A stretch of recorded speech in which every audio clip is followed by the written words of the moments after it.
MySQL quick test, and I'm going to overwrite the connect to MySQL file that's already there. So now on my server online is the connect to MySQL file and the MySQL quick test. So all I have to do is grab the name of that file, go actually online with a browser to that script and run it and see what happens. Let's go to adamcorey.com or whatever your site is, /store scripts / and that file name MySQL quick test. Let's see what happens.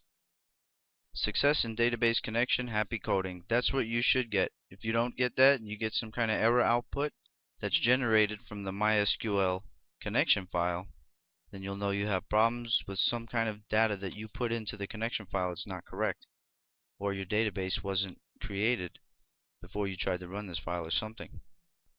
Now, using this same file, I'm going to show you how to create tables for your system, which you could go into PHPMyAdmin and create them manually if you like, but I'm going to show you how to set up scripts that'll help you do it faster.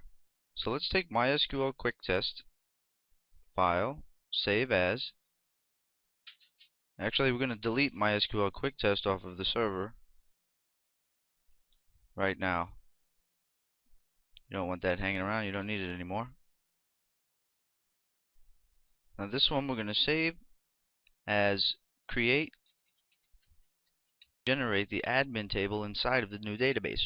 The admin table is going to hold login credentials for the various people that you want to let into the system to manage the store's backend. If it's just yourself, then you just put yourself into that database table.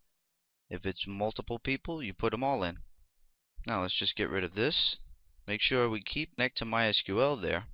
And we're going to pop the code in right here that's going to be needed to create the table through script.